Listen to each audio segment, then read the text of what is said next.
Bienvenue à vous, bonne année. Meilleurs vœux pour 2026, notre premier numéro de 2026. Alors je vous donne les références immédiatement après du bouquin. Références que vous trouverez dans le menu détail si vous avez l'habitude avec moi, hein. Comme d'hab, ce sera en dessous de la vidéo en partie description. Pour le livre, avec nos deux fragments d'ouverture que voici, comme pour tous les bouquins, les autres livres dont il sera question, dans ce 64e FF. Alors, je vous dis pourquoi après j'ai choisi d'ouvrir avec ces deux fragments.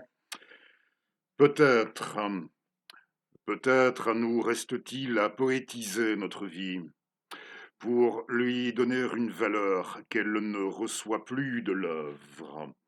L'œuvre, idée reléguée aux oubliettes comme totalisante. Au sein du processus de dévalorisation du pouvoir symbolique de la culture, cette poésie, qui n'exclut pas l'ascèse, le refus, l'exil définitif, serait une façon de retrouver la force de l'œuvre à l'épreuve du réel. Le second fragment qui, dans notre bouquin, vient immédiatement après, page 113, ce que Lukács, ce que Lukács, dans un article sur Kierkegaard, appelle l'éclatement de la forme au contact de la vie, l'éclatement de la forme au contact de la vie, fait signe vers la probité. La probité de Kierkegaard consiste donc en ceci, voir tout dans une séparation nette, le système et la vie, un homme et un autre, un stade et un autre, voir l'absolu dans la vie, et non le superficiel compromis. Georg Lukács dans L'âme et les formes. C'est pour avoir été probes, nous autres, écrivains, et pour avoir révélé la fausseté de sa dévotion, que la grande vertu nous jette dans l'opprobre. Deux fragments tirés d'un livre qui était paru il y a tout juste 8 ans, je me souviens, j'avais voulu, c'était dire ma motivation en faire l'acquisition le jour de sa sortie, et je me souviens que c'était dans les premiers jours de l'an nouveau en 2018, ça fait 8 ans tout juste. Un livre auquel son auteur avait donné le titre de déchristianisation de la littérature, et nous y faisions à cet ouvrage allusion à un moment, si vous allez écouter, si ça vous dit. Oui, nous y avions fait allusion à un moment dans notre numéro précédent, Déchristianisation de la littérature. Vous venez d'entendre deux fragments de ce livre, un livre de Richard Millet, qui est, à mon sens, un des essais, si tant est qu'on peut se risquer à le classer, le ranger dans une catégorie donnée. Mettons dans celle-là la catégorie des essais sur la littérature, sur ce qu'il appelle aussi la post-littérature, la littérature de l'après. Si j'ai choisi les deux fragments renvoyés à votre appréciation, bien sûr, une fois de plus, si j'ai choisi ces deux fragments d'ouverture, c'est en lien, oui, je songeais, je me demandais si notre faible audience, bon, ce n'est pas la première fois que je le dis, nous n'avons jamais eu, en venant sur cette plateforme, faire ce que nous faisons de visée commerciale, mais si nous n'arrivons pas, nous ne dirons pas, pas même arriver à décoller, mais si nous n'arrivons pas à faire un peu plus de monde, ne serait-ce qu'un peu plus de monde, peut-être serait-ce dû à la difficulté croissante, ce qui ne ferait pas de votre présentateur, de votre serviteur, quelqu'un d'exceptionnel pour autant. Mais oui, il y a une difficulté croissante sur une plateforme comme celle-ci, pour sûr, pour ce qui serait de concevoir, de conceptualiser un rapport au livre, que nous dirons, que nous reconnaîtrons il est vrai, hérité d'une certaine époque. Je ne suis pas du genre à le nier, oui, une difficulté de plus en plus grande à conceptualiser un type de rapport au livre, hein, et ça vaut ce que ça vaut. Encore une fois, le type de rapport entretenu par votre serviteur, et je n'ai pas pu m'empêcher, oui, suite à, oui, donc c'est dans Déchristianisation de la littérature de monsieur, Richard Millet, dont je ne suis pas nécessairement un inconditionnel des idées, mais pour sûr un grand amateur, un grand lecteur et admirateur, oui, on peut le dire. Oui, sur le coup, je n'ai pas pu m'empêcher de, songer à nouveau à ces imbéciles qui, à une époque, croyaient, me viser juste, hein, en venant s'en prendre à moi en comment, pensant que c'était le meilleur moyen de me faire du mal, en somme, que de s'adresser à moi comme si j'étais une sorte de lecteur de romans, s'il vous plaît, de romans lambda, oui, de romans lambda contemporains, lecteur de romans affiliés Belgique Loisirs, et on avait bien soin de clôturer par un bon oui, pensant vraiment enfoncer le clou, hein, en sus d'avoir, bien visé, bien enfoncé le clou après en terminant avec un «bonne lecture», point d'exclamation, hein, ça ne m'aurait pas marqué autant si ça n'avait pas été formulé par des individus qui,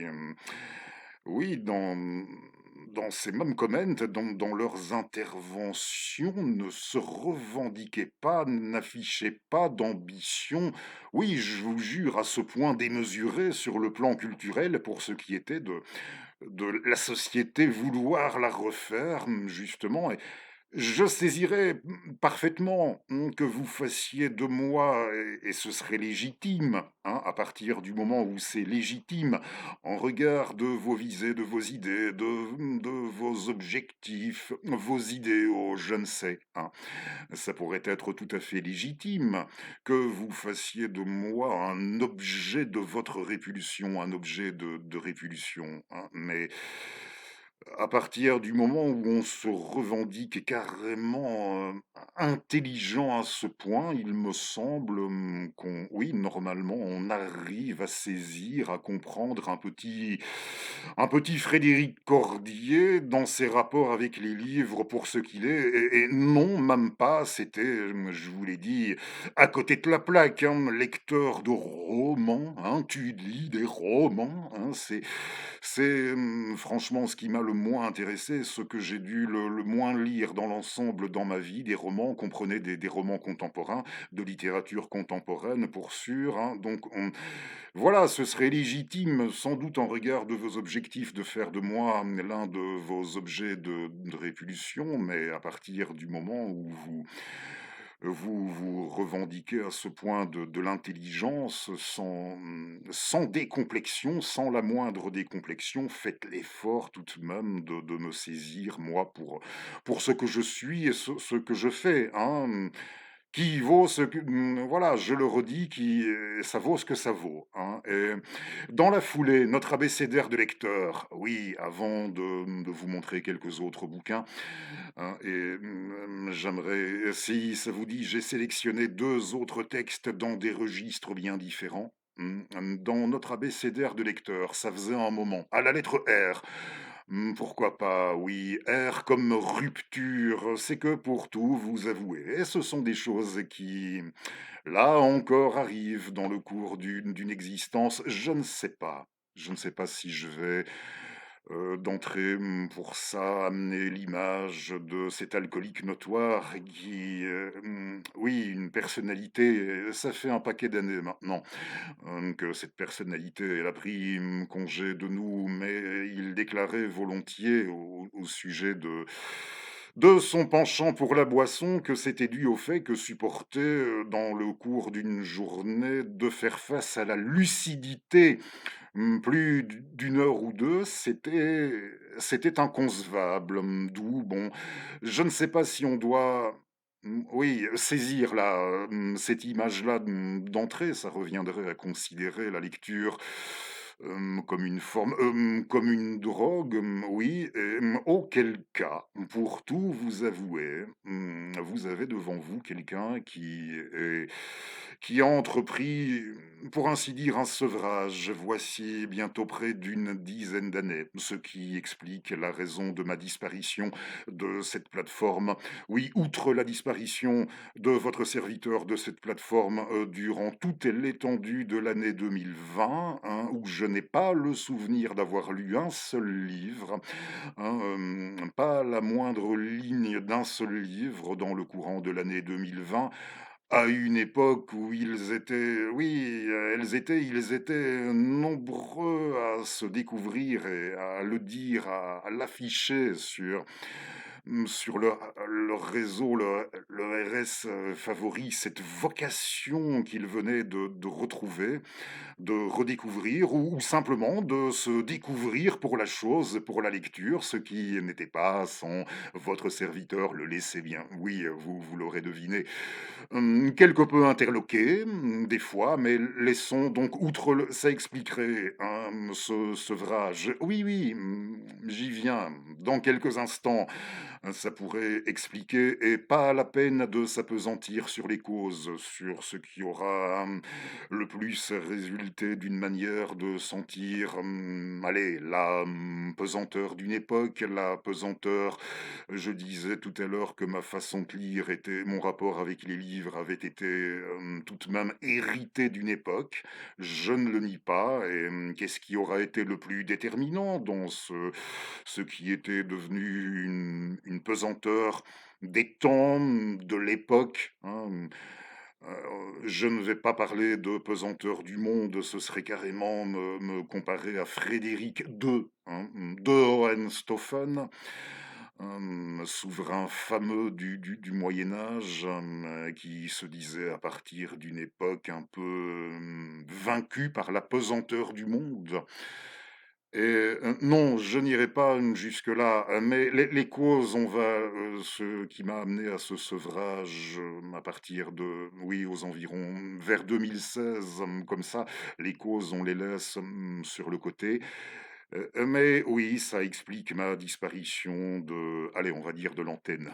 Pour une fois, pour nous rappeler le bon vieux temps de la radio libre, notre disparition de l'antenne, toute une année en 2020 et puis les doutes aussi que j'ai pu, partager avec vous sur la perpétuation de notre présence sur la dite plateforme, hein, vous aurez compris que oui, je voulais pour ça aussi, je tenais à être franc, je ne voulais pas me sentir l'écart devenir tout à fait insupportable entre, la vie et le net, je ne sais trop, mais ce que je disais, ce que votre serviteur disait, ce que votre serviteur faisait, hein, voilà, d'où aussi ce questionnement récurrent au sujet de notre avenir sur YouTube, hein, mais comme je vous le disais il n'y a pas longtemps, hein, on était bien décidé à reprendre du service pour 2026 et vous voyez, nous l'avons fait. Mais c'est vrai que oh écoutez, comprenez à partir de 2016, là où, oui, en l'espace, mettons qu'à partir de cette époque-là, en l'espace, rupture ou semi-rupture avec les livres et la lecture, rupture, rupture, ça dépendait. Dans l'ensemble, je me prends à évaluer que, en l'espace de 5 années, je lisais peut-être j'en étais arrivé à ne plus lire, oui, en l'espace de 5 années, je lisais ce que je lisais autrefois en l'espace d'une seule, hein et tout ça pour en arriver à dire que, oui, on parlait de l'autre avec sa lucidité tout à l'heure et je pense en être arrivé à présent à un stade où ça ne me fait plus ni chaud ni froid, où je ne suis pas certain de vouloir indéfiniment continuer à m'exposer comme ça, je ne dirais pas à me faire peur, mais à m'impressionner, oui, à évaluer, tout de même mon endurance, cette capacité de oui, mon degré de dureté, d'insensibilité, je n'en sais rien, mais de dureté pour sûr, pour ce qui est d'affronter le quotidien. sans livre, sans lecture. Je pense qu'à un moment donné dans, le livre de monsieur Millet, il pose tout simplement la question de savoir si se passer de lecture, ça ne risque pas de déboucher le concernant sur l'asphyxie la plus totale, hein. J'ai pu ressentir, quelque chose d'approchant en matière d'asphyxie, mais, ça n'aura pas eu le dessus. Mais, peu importe aujourd'hui, j'en suis arrivé à ce stade où je ne suis plus certain de où ça ne me fait plus ni chaud ni froid de continuer à dresser le constat de cette dureté, de cette insensibilité de votre serviteur au quotidien, ce qui signifie tout simplement que je suis décidé à revenir tout doucement à mon rythme de lecture antérieur. Je dis bien car je n'ai jamais vraiment arrêté, hein, mais revenir à mon ancien rythme de lecture et je ne désespère pas d'avoir encore le temps de terminer, pour les auteurs entre guillemets, «sérieux» dans des registres plus sérieux. Allez, je me risque, plus savant, moi qui, n'ai jamais évolué en sphère universitaire, mais je ne désespère pas, de terminer la lecture des ouvrages dans ce registre-là et c'est qu'il faut bien vous dire que j'ai horreur, de m'enfermer à partir d'un moment dans une posture que d'aucuns pourraient, définir comme victimaire. J'ai horreur de ça, comme je vous disais la semaine dernière que j'avais horreur de vous présenter mes numéros dans une posture professorale. Je n'aime pas, me donner cette impression-là de vouloir me poser en victime, certainement pas. Déjà dans vouloir faire ne serait-ce que porter le chapeau aux autres, mais il y a des jours où ça m'est très dur oui, de ne pas me persuader que, ces auteurs difficiles, ça ferait un petit moment déjà que j'en serais venu à bout si je n'avais pas croisé dans il est vrai, je dois l'avouer, encore, dans le courant des 10 dernières années écoulées, si je n'avais pas, croisé la route d'individus qui, dans leur rapport à dans leur façon de se tenir par rapport à sur le plan du savoir et des connaissances par rapport à ces écrivains-là ou, le cas échéant, ces philosophes-là, si je n'avais pas croisé des gens aussi hautains, aussi, désagréables, je pense que j'en serais venu ça ferait un moment tout de même que j'en serais venu à bout, oui, je n'aurais pas perdu le temps que j'ai perdu par la faute de ces zigotos, c'est que, oui, il y en avait tout de même parmi eux qui allaient jusqu'à faire l'aveu, tout franc, à certains moments, de n'avoir jamais lu une ligne des auteurs en question. Là aussi, je restais quelque peu interloqué, mais bon, c'est pour vous dire. Alors ça m'a considérablement, ralenti pour ne pas dire, freiné, mais je réussirais bien à faire, totalement, comprenez, totalement abstraction de ce genre de mauvais souvenirs, et oui, il doit y avoir moyen de faire abstraction au bout d'un moment, tout de même. Je tout ça pour conclure sur le fait que dans la vie, j'ai le sentiment qu'on peut oui, j'y arriverai. Vous savez, moi, je ne suis pas du tout preneur, pour tout ce qui relève des jeux vidéo, je ne vais plus au cinéma depuis des décennies. Je ne m'intéresse, pour ainsi dire, plus, au 7e art contemporain depuis des décennies. La même chose, les jeux vidéo, je n'ai jamais mis les pieds là-dedans, voilà, ça ne m'a jamais attiré. Vous savez, comprenez des domaines aujourd'hui pour lesquels, oui, des gens preneurs et sans les juger, hein, sans aucun jugement de valeur, hein, s'ils prennent leurs pieds avec ça, tant mieux, mais ça n'a jamais voilà, tout ce qui n'a jamais été ma came, donc de fait, du temps pour lire, je pense qu'il m'en restera, donc je ne désespère pas, d'avoir le temps de pouvoir achever ces dites lectures, mais il faut avoir à l'esprit que je pense que dans la vie, si on peut rattraper le temps perdu, il y a tout de même certaines choses qu'on ne pourra pas. Oui, on ne pourra pas à l'égard de certaines choses, hein. Il faudra se faire une raison par rapport à ça, terminer ces lectures peut-être, mais rattraper ce que je m'étais représenté à partir d'une époque, à partir du début de ma trentaine, comme toute l'étendue de mes lacunes sur le plan intellectuel, hein, n'ayant jamais fréquenté un certain monde, certains milieux et depuis la fin de mes études réglementaires et plus encore depuis que j'ai quitté l'enseignement, je ne me vois pas comme quelqu'un de particulièrement studieux et je suis pas le gars qui, éprouve une envie particulière de se mettre à jouer à ce à quoi, voilà, il n'a jamais joué précédemment, hein. Ça me paraît tout à fait évident.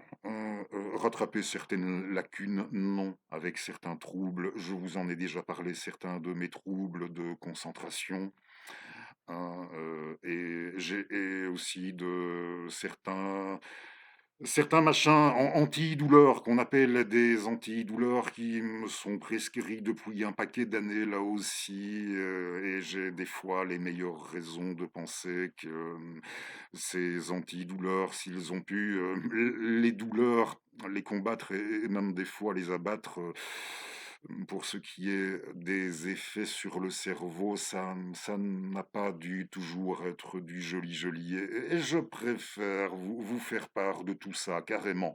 Au moins rien qu'une fois dans le cadre de notre numéro. Je préfère en arriver à vous dire ça que, hem de m'être retrouvé à une époque. J'aurais pu, mais je me suis abstenu de m'être retrouvé au sein de telle ou telle communauté, de tel ou tel mouvement où je me serais vu, oui, comme j'ai pu l'admirer des fois dans certaines circonstances où je me serais retrouvé, exhibé, affiché, dans toute une série de recrues au sein de ce dit mouvement dont il ne fallait pas longtemps pour réaliser qu'il s'agissait, de jeunes gens ou, de jeunes adultes, de trentenaires bien souvent complètement dénués de tempérament, de caractère, de personnalité. Alors merci, merci bien. Encore une fois, ce que nous venons faire ici, ça vaut ce que ça vaut, mais, je préfère agir à ma manière, encore une fois, que rallier, voilà, un quelconque mouvement, parti, institut de formation, je ne sais. Merci, voilà, ça va très bien comme ça. Pour, R avec rupture, ce qu'il faut retenir, hein, outre le fait que, on peut toujours rattraper le temps perdu, ça oui, le temps pour sûr, ben, c'est que, voilà, ne pas désespérer, ça arrive dans le cours d'une vie, ce genre de défection, d'abandon, mmh, ça peut arriver.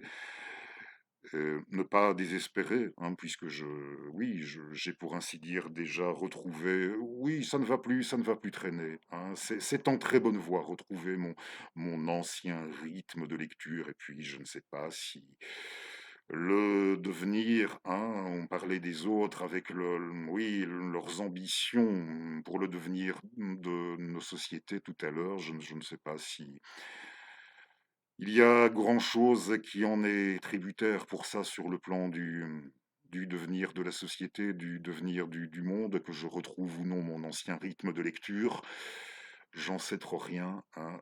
Tout ce que j'espère des fois, c'est peut-être arriver à vous ramener à de meilleures oui, au besoin, vous ramener à de meilleures considérations à l'adresse, à l'adresse du livre imprimé, de la lecture, d'une lecture qui n'est pas nécessairement sans jugement de valeur pas d'avantage hein, pour celles et ceux qui aiment s'y adonner, hein, qui aiment bien lire un bouquin l'été venu, notamment parce que le temps ne leur est pas nécessairement donné le reste de l'année, donc en vertu de quoi j'irais formuler un quelconque jugement de valeur pour ceux qui ont ce type de rapport dit lambda, hein, dit par nos amis de tout à l'heure, oui, rapport de lecteur lambda dit de façon par eux, là pour sûr, si méprisante, je n'ai pas de, non, j'ai pas de jugement de valeur à leur adresse, mais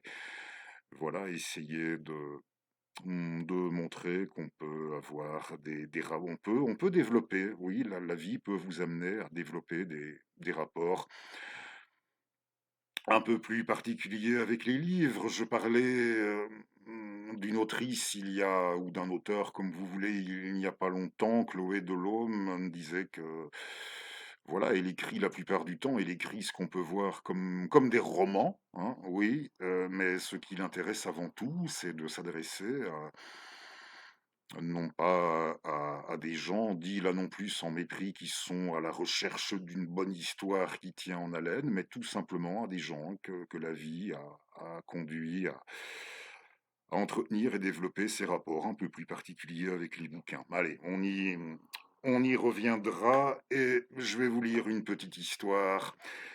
J'espère n'avoir pas été trop long là-dessus. Je vais vous lire un texte de Pierre Loti. J'aimerais bien, oui, revenir dans Le Marabout, la perruche et le singe. Je vous l'ai montré il n'y a pas longtemps.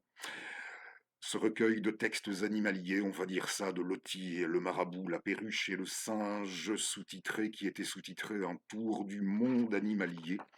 Et je vais vous lire Le grand pan de nuit. Le grand pan de nuit, le pan. Oui, cet oiseau, non pas cet oiseau qui fait la roue, on parle d'un papillon, un papillon qu'on appelle le grand pan de nuit. Alors voici le texte de Pierre Loti. Vers 3 heures, assis sur la borne de la cour, j'aperçois dans le petit berceau où je faisais mes devoirs d'enfant par terre, dans l'ombre sous un banc, presque dans l'obscurité, gisant les ailes étendues sur un tas de feuilles mortes et de balayures pour être jetées, le papillon géant de nos pays, le grand pan de nuit. Le grand pan de nuit. Dans mon enfance, affolé de papillons, je rêvais du grand pan de nuit dont on m'avait parlé et que je n'avais jamais vu. Quel événement dans ma vie si j'en avais trouvé un dans ma petite cour. J'ai appelé Samuel, qui descendait de faire ses devoirs, pour le lui montrer. Haussmann, qui passait, nous dit alors de sa voix joyeuse: Il est mort, c'est moi qui l'ai tué. Et pourquoi tuer un pauvre papillon? C'est ce matin, en taillant le lierre. Il dormait dedans, je lui ai coupé le derrière avec le sécateur, sans le voir. Alors, pour pas qu'il souffre, je lui ai coupé aussi la tête. Samuel entre dans le berceau, se penche vers le papillon mort pour le retourner avec un brin de roseau. Oh papa, dit-il, il n'est pas mort. En effet, le voilà qui remue ses pauvres pattes affreuses, qui cherche à se soulever avec un tremblement de souffrance dans ce qui lui reste de corps. Alors une pitié infinie me vient pour ce petit être, l'espèce d'être au monde qui me cause la plus insurmontable horreur.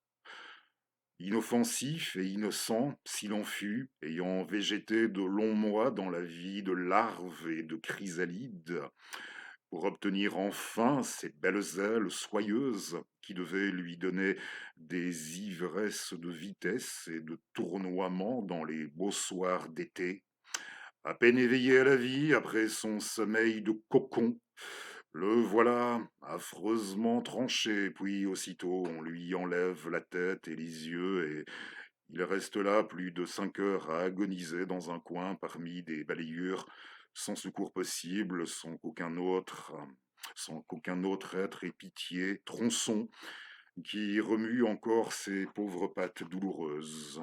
Alors, je dis à Haussmann de le prendre avec ses pincettes et de le porter dans un brasier où il se consume en un temps inappréciable. Pierre Loti. La semaine dernière, c'était le 3 sur 3, le dernier numéro commémoratif, oui, pour le centenaire de la disparition. Il y avait eu 100 ans, en 1925, le 1er juillet 1925, d'Éric Satie. Je n'ai pas manqué de vous présenter plus d'un ouvrage à lui avoir été consacré, à avoir été publié dans le courant des 10 dernières années écoulées. C'est bien de, oui, pour sûr, de s'intéresser à Éric, mais ça n'interdit pas de se tourner aussi vers ses contemporains, vers d'autres compositeurs français, d'autres maîtres de la musique française qui ont pu être, ne serait-ce que, euh, oui, pour un des deux personnages dont je vais vous entretenir tout de suite. Oui, il y a une dame et un monsieur. La dame a pris congé de nous en 1903. Éric Satie avait alors 37 ans et il en avait pour sa part 56. Il s'agissait d'Augusta, une femme, compositeur, mais si vous préférez compositrice, Augusta Holmes. Et le monsieur sera André Messager. Deux bouquins. Oui, c'est qu'il y a une jolie collection, là encore une jolie collection qui a vu le jour dans le courant de ces dernières années, et c'est chez Actes Sud. Et c'est une collection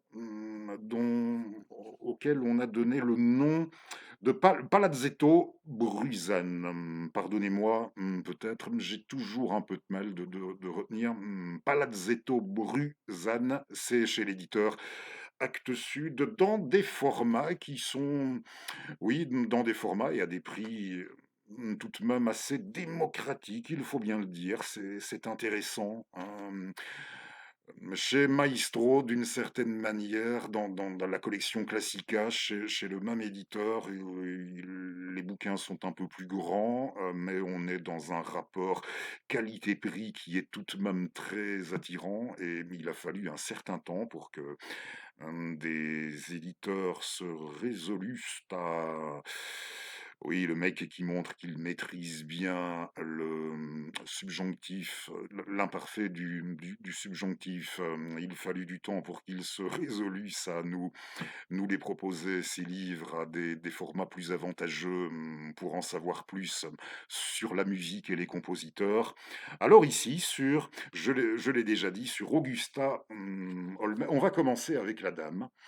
Hein, Augusta Holmes, dite par sa biographe Hélène Cao, la nouvelle Orphée. Alors Augusta Holmes, oui, par où commencer? Sa biographe, dans un premier temps, nous rappelle qu'elle a fait partie de ces femmes compositeurs qui ont voulu marquer le coup, marquer le pas, à partir d'un moment dans le courant du 19e siècle, déjà à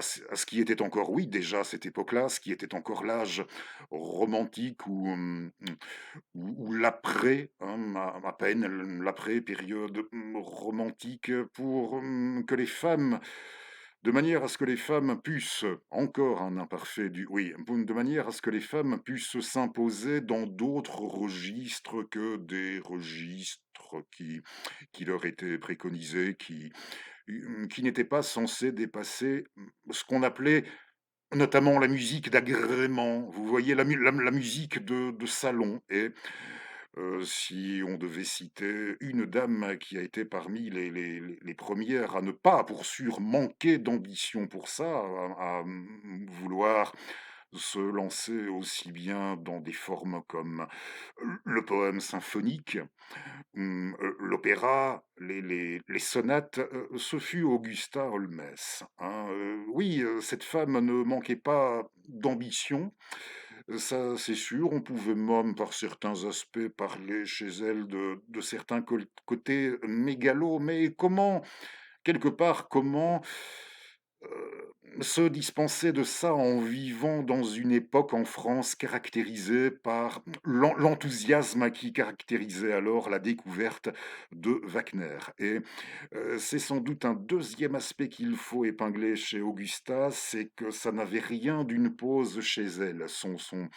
Oui, sa folie pour ça, son wagnérisme. Elle s'est rendue plusieurs fois en Allemagne et en Autriche, pour le bien de la cause, à Bayreuth, partant. Elle a été une des premières Françaises à assister à des représentations à Bayreuth et à une époque où ça ne devait pas toujours être aussi évident que de nos jours, hein. Elle s'arrangeait dès que les partitions étaient disponibles dans nos contrées, hein, les partitions des opéras de Wagner, de la tétralogie dans les années 1870, lors du Rhin, la Valkyrie et consorts.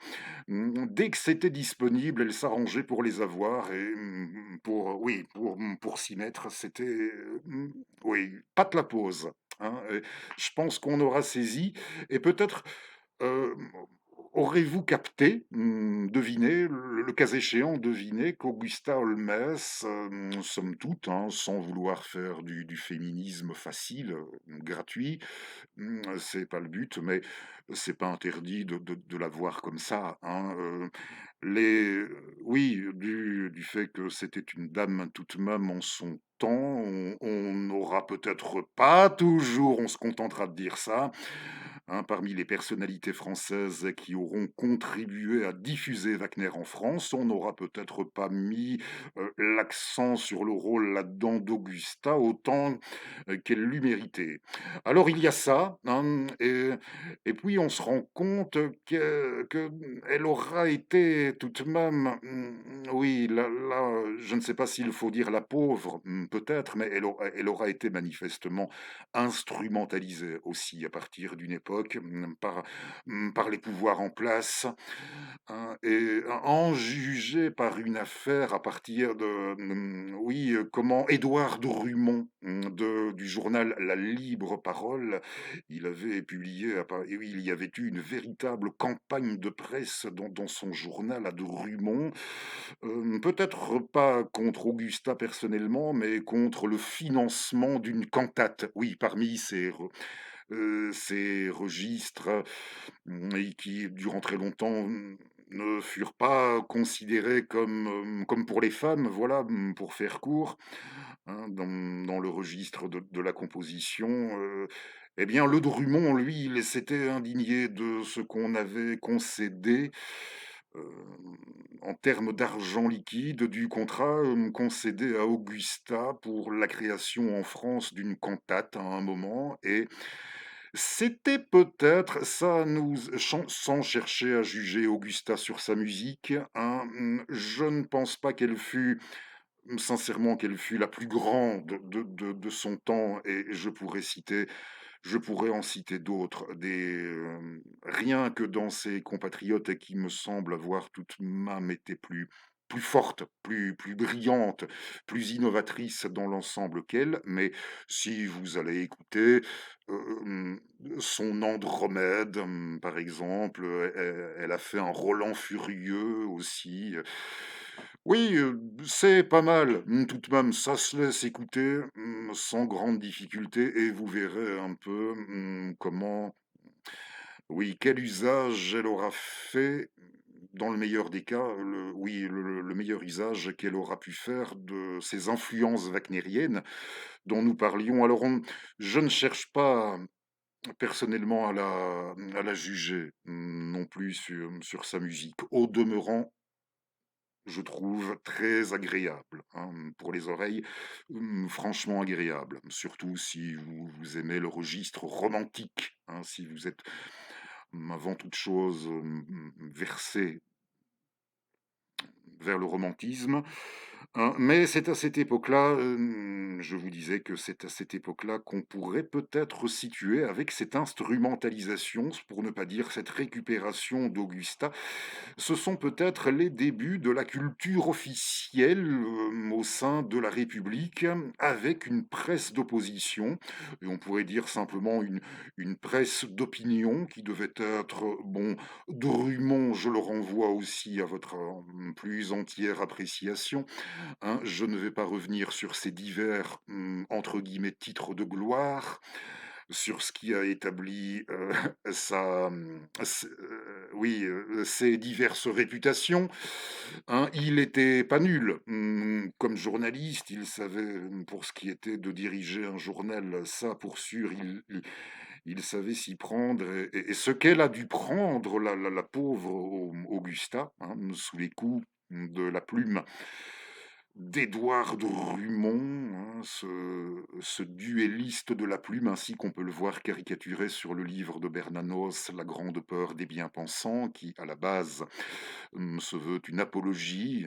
Oui, au départ, ça se veut une apologie d'Édouard Drummond. Et oui, dans le fil aussi bien des institutions de la Troisième République naissante, faisant appel au service d'Augusta, que dans le chef de cette presse, d'une autre trempe que la nôtre, pour ce qui était du rentre-dedans, j'entends, hein, et je, je renvoie aux appréciations de chacun sur le plan. Oui, je parlais de presse d'opinion, donc aux appréciations de chacun, mais je pense que vous avez vu, hein, c'est l'apparition sur le plan conceptuel, les débuts peut-être d'une culture officielle dont Augusta aura fait les frais d'une certaine manière, mais c'était une dame, bon, il suffit de la voir en photo, hein, elle avait, oui, elle avait, nous dirons, du coffre, hein, elle était très, très résistante,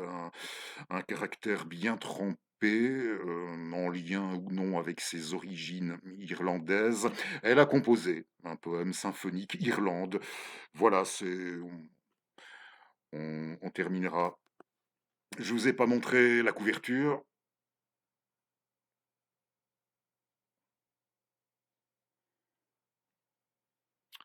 Comme ça, vous, l'aurez vu et pour vous dire à quel point il y en a qui se sont pas seulement Drummond, hein, après, Rebatté aussi Lucien Rebatté a écrit un roman qui s'appelle,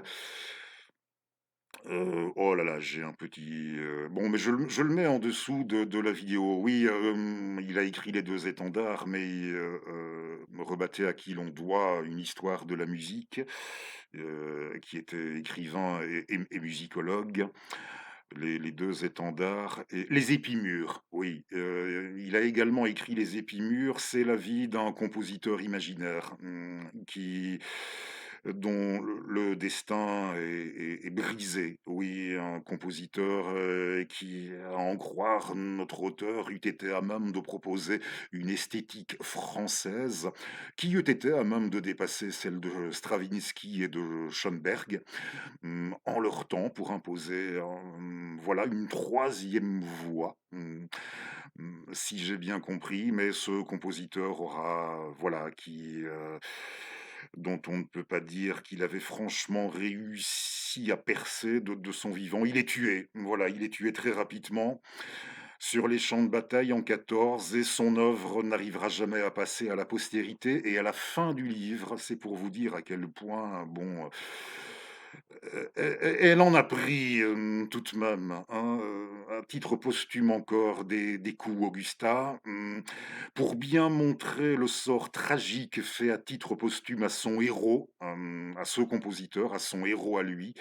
Rebatté a bien soin de nous préciser que la seule fois, après sa mort, en 14, la seule fois où il va y avoir un concert où on jouera de ses musiques à lui, il sera, le pauvre, groupé avec d'autres compositeurs, dont Augusta Holmès. Vraiment pour bien saisir le degré de déchéance fait à, oui, à titre posthume, à la postérité de son héros, pour dire. C'était pas gentil, hein, Pas gentil du tout. Alors l'autre bouquin dans la même collection, c'est La Vie.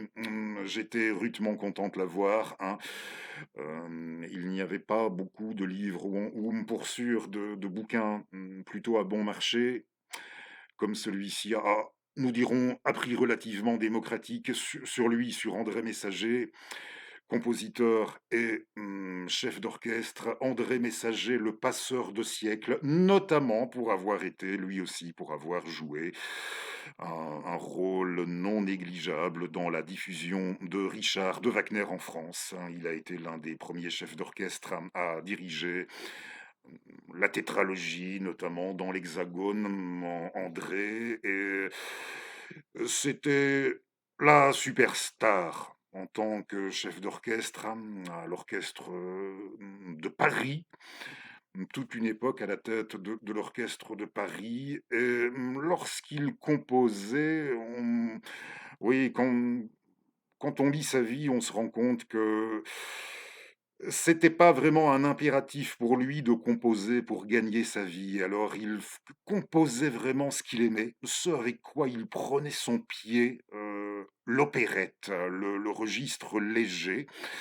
Il en a composé pas mal. Des opérettes qu'à partir d'une époque, on préfère d'ailleurs appeler plutôt comédie musicale. C'est pour dire comment, sans nous attarder dans le détail, hein, de fond et de forme, comment il aura, à partir d'une époque, fait évoluer ce genre, ce registre, réputé parfois avec dédain aussi, il faut bien le dire, léger, hein, dit, oui, ce registre de musique légère, comment, depuis, il l'aura fait évoluer, hein, en ayant pris la relève depuis les temps d'Offenbach, l'époque d'Offenbach, hein, et on lui doit, oui, pour en citer quelques-unes, de comédies musicales, Véronique, hein, Fortunio, Véronique, Fortunio, et puis en 1923, un très très grand succès en collaboration avec Sacha, oui, sa collaboration avec Sacha Guitry, et dans le rôle titre de L'amour masqué, c'était L'amour masqué en 1923. Un très très grand succès.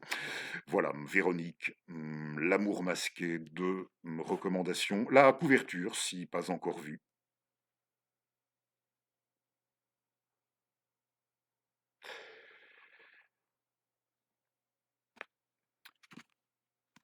Chouette, j'aime vraiment bien cette, oui, on l'aura compris, hein, on l'aura saisi, je crois, cette petite collection, chez Actes Sud. Il y en a d'autres, hein, informez-vous, allez vous renseigner, par moteur de recherche, hein, ici. Bon, c'est oui, les formats identiques. Le Messager est un peu plus long, un peu plus épais. L'un et l'autre rédigés, ça je tiens toujours à le préciser, hein, c'est ce qui me retient souvent.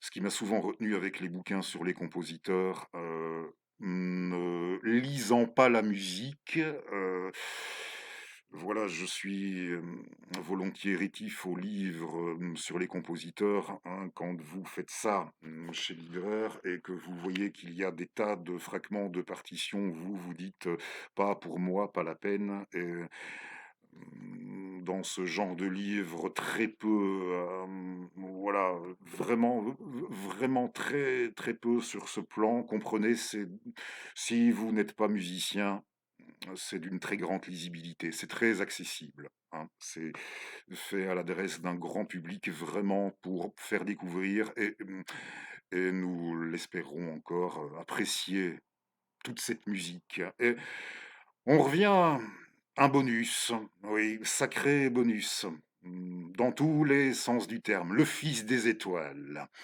Je vais vous lire l'introduction du Fils des étoiles de Joséphin Péladan, et on reviendra ainsi sur cette collaboration. Ce sera un bonus à notre numéro de la semaine précédente, du Satie 3-3. Le Fils des étoiles en 1892, la collaboration. Et Éric Satie fait un temps, nous dirons, maître de chapelle, de l'ordre, oui, l'ordre de la Rose-Croix du Temple et du Graal, initié par Joséphin Péladan. Et Péladan avait écrit, ce drame qui nous renvoie. Oui, nous allons partir du côté des Babyloniens, peut-être plus loin encore dans cette direction, avec son fils des étoiles. Et je mets en partie description. On y reviendra un autre jour. Ça fait partie d'un triptyque d'écrits choisis de notre auteur. Et si nous nous rendons, oui, il a écrit aussi peu de temps après, il a écrit Un prince de Byzance et il en a aligné quelques-uns de drames à une époque. Et il a foutu le camp ou il n'a pas foutu le camp. Bon, ben, patientez une petite seconde. Vous savez pourquoi on ne fait pas de pause dans Funeste Fret? Voilà, pardonnez-moi. Oui. Le fils des étoiles. Nous y sommes. Oui, il y aura ensuite un drame qui se déroulera à Byzance. Et si vous souhaitez écouter la musique de Satie, je peux vous recommander un album récent du pianiste Simonetto. Car oui, il a fallu un petit temps là pour réussir à avoir la musique de Satie du Fils des Étoiles dans son intégralité, les trois préludes et les trois actes, la musique de scène des trois actes, l'intégralité des six pièces. Un album est sorti récemment avec Simonetto et j'ai pu voir que chez Naxos, oui, du côté de l'international de Hong Kong, Naxos, il y a un album Satie entièrement pour le piano qui est sorti et qui intègre le Fils des Étoiles dans son intégralité, groupé avec l'une des œuvres les plus insolites d'Eric, Uspud. Oui, oui, il doit être fichtrement bon, cet album. Les deux. Les deux que je viens de citer, le Simonetto et celui chez Naxos. Deux versions. Si vous souhaitez écouter la musique, Le Fils des Étoiles, je ne sais pas si ça fait partie de ce que Satie a écrit de plus accessible, alors choisissez bien votre moment. Voilà, et ce n'est pas court non plus, hein. Ayez l'esprit, oui, si vous avez l'esprit, je pense qu'on m'a compris, si vous avez l'esprit dispo pour ça.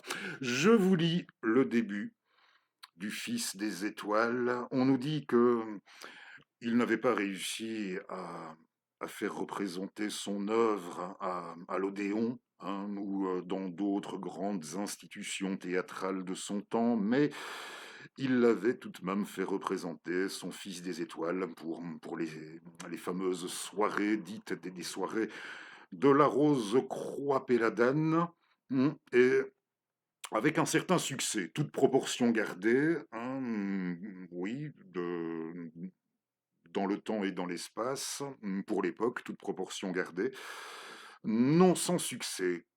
L'action se passe 3500 ans avant Jésus-Christ, 3500 ans à Sirtella, ville autonome de Chaldée.